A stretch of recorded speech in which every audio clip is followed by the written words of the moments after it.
next part is going to be, we were looking at step 3 before. Now we're going to look at the null and alternative hypotheses. So step 1 is to state the hypothesis regarding the population or mean or population proportion. So we're going to look at how we state that next. We looked at analyze, now we're going to look at state. So the null hypothesis, written H0 and read either H0 or H0, I call it H0, is the statement of no change, no effect, no difference, and contains a statement of equality, always an equal sign.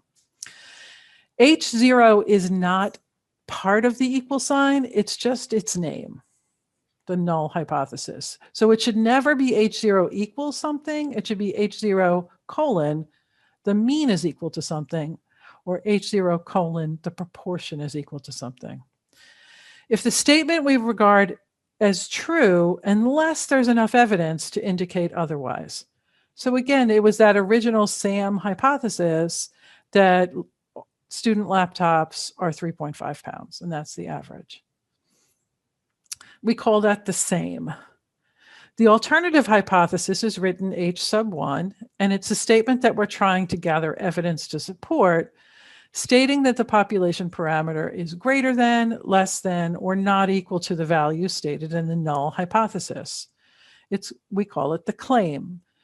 So the null and alternative hypothesis are two statements. The null is always an equal to, and the alternative looks exactly the same, except instead of an equal, it'll have a less, or it'll have a greater, or a not equal to.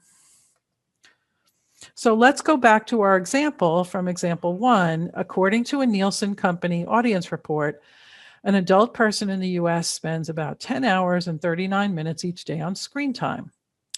The average of 10 hours and 39 minutes, 639 minutes, includes our daily use of smartphones, computers, video games, radio, tablets, and TVs.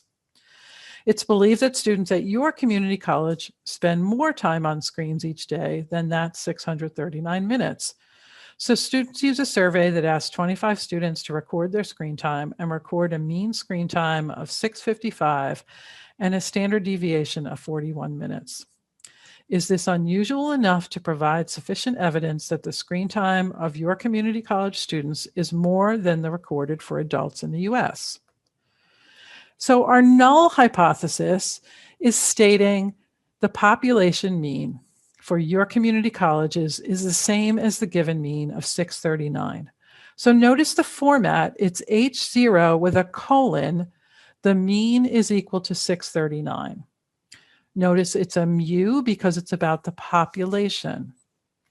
The population is what we're trying to test. The claim, H1, is that the mean is greater than 639. You believe there's evidence for it being greater than 639, and there's sufficient evidence. So the alternative hypothesis states that the population mean is more for your community college students. Again, notice H0 and H1 are both followed by a colon, and then the population parameter. The null hypothesis has an equal to, the alternative is either greater, less than, or not equal to, and it has the same number for H0 and H1. Let's look at the proportion example. According to the national census, 24.5% of all US residents who live in renter-occupied housing units lived elsewhere 1 year prior. Because needing to move while attending school is believed to negatively impact student success, your community college decides to learn if the rate of moving is less for its students. So they take a random sample of 1,004 students, resulting in 228 who moved in the past year. Is this unusual enough to provide sufficient evidence that the rate of moving for your community college students is less than the national rate of 24.5%?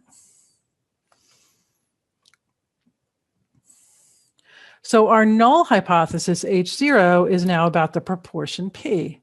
So we have H0 with a colon, and then P equals 0.245, 24.5% written as a decimal.